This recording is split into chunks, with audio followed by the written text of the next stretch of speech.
కర్నూలులో ఉల్లి రైతుల కష్టాలు వర్ణనాతీతంగా ఉన్నాయి. గిట్టుబాటు ధర లేక అన్నదాతలు తీవ్ర ఇబ్బందులు పడుతున్నారు. ఉల్లి రైతుల పట్ల కూటమి ప్రభుత్వం నిర్లక్ష్యంగా వ్యవహరిస్తోంది. అన్నదాతల పోరాటంపై కనీసం స్పందించడం లేదు. ఉల్లికి గిట్టుబాటు ధర లేక రైతులు తీవ్ర ఆందోళనకు గురవుతున్నారు. క్వింటా ఉల్లి 100 నుంచి 500 పలుకుతూ ఉండడంతో తీవ్ర ఆవేదన వ్యక్తం చేస్తున్నారు. ప్రభుత్వం 1200కు కొనుగోలు చేస్తున్నామని చెబుతున్నప్పటికీ పూర్తి స్థాయిలో జరగడం లేదని అంటున్నారు. గత ప్రభుత్వంలో క్వింటా ఉల్లి ధర 5000కు పైగా పలికిందని వెల్లడించారు. ఇప్పుడు గిట్టుబాటు ధర లేక తీవ్రంగా నష్టపోతున్నామని ఆవేదన వ్యక్తం చేస్తున్నారు. దీనిపై మరింత సమాచారం మా ప్రతినిధి లోకేష్ అందిస్తారు. కొద్ది రోజుల పాటు నుండి ఉల్లి రైతులైతే ఇబ్బందికి గురవుతున్న పరిస్థితి అయితే కనపడుతుంది. ఎందుకంటే ఈ యొక్క పంటను అమ్ముకోవాలంటే చాలా మటుకు వెయిట్ చేయాల్సిన పరిస్థితి అయితే కనపడుతుంది. కర్నూలు వ్యవసాయ మార్కెట్లో ప్రస్తుతం మనం ఉన్నాం. ఇక్కడ చూసుకున్నట్లయితే రైతులు ఎదురు చూస్తున్నారు ఈ యొక్క తమ పంటను అమ్ముకోవడానికి. ఎటువంటి పరిస్థితులు ఉన్నాయి, ఏ విధంగా వాళ్ళకు గిట్టుబాటు ధర కలుగుతుందని వారి మాటలను వినే ప్రయత్నం చేద్దాం. ఏంటండి, ఎట్లా ఉంది పరిస్థితి? కొనుగోలు అవుతున్నాయా? ఈ కొనుగోలు మనము వచ్చేమో ఈ రోజు వచ్చినాము. ఈ రోజు ఏ కథ జరుగుతున్నదో తెలియదు మనకి. అది తెలిస్తే మనకు అర్థమవుతుంది.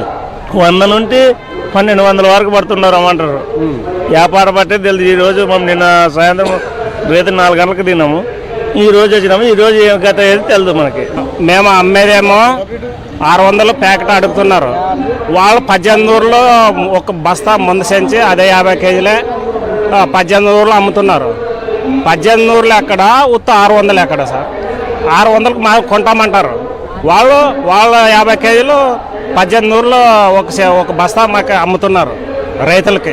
ఎట్లా ఉంది అంటారు? అంటే ప్రభుత్వం ఏమంటుంది, 1200కు మేము రైతుల దగ్గర నుండి కొనుగోలు చేస్తామంటున్నారు. అంటే ఏంటిది పరిస్థితి? ఉందా సిచ్యువేషన్? మాకు గిట్టుబాటు అవుతుంది సార్. మాకు 1500 ప్యాకెట్ అయినా కానీ గిట్టుబాటు అవుతుంది. మాకే 4000 కింటం అయితే ఏమైనా గిట్టుబాటు అవుతుంది.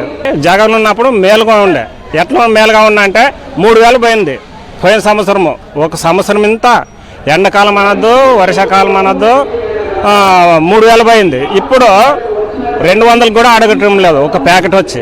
1200 సరిపోదు సార్. మాకు ఈ ఉల్లి పెరిగేది కోసేది ఈ లారీ బాడెక్కి అయిపోతుంది సార్. ఆడ కింద ఆడ గ్రేడింగు, పెట్టుబడులు, కలుపులు, నాటు, మంచి చెడ్డ అన్నీ ఒక ఎకరం మీద ఇంకా ఒక 60,000, 60,000, 50,000 నష్టమే ఎకరం మీద. ఒక ఎకరం మీద ఆడికి నష్టం సార్. ఇప్పుడు గత ప్రభుత్వంలో వైఎస్ జగన్మోహన్ రెడ్డి ముఖ్యమంత్రిగా ఉన్నప్పుడు పూర్తి స్థాయిలో యొక్క ఉల్లికి గిట్టుబాటు ధర ఉండేది. పూర్తిగా 3000 దాకా ధర పలుకుతుండేది. అప్పుడు పూర్తి స్థాయిలో ఉల్లి రైతు లబ్ధి పొందారు. ఇప్పుడున్న సిచ్యువేషన్లో చూసుకున్నట్లయితే ప్రభుత్వం 1200కు కూడా 1200కు కొనుగోలు అవుతున్నప్పటికీ పూర్తిగా కూలీ డబ్బులు కూడా వెళ్ళలేని సిచ్యువేషన్ అయితే తమకు కనపడుతుందని చెప్తున్నారు. రైతుల పెట్టుబడులు అయితే లక్షల రూపాయలు దాటింది. అయితే ఇప్పుడు ఈ యొక్క రాబడి చూసుకున్నట్లయితే పూర్తి స్థాయిలో తమకు గిట్టుబాటు ధర అయితే లేదని చెప్పేసి రైతులు వాపోతున్న పరిస్థితి అయితే కనపడుతుంది. కెమెరామెన్ శేఖర్తో లోకేష్, సాక్షి టీవీ, కర్నూలు వ్యవసాయ మార్కెట్ నుండి.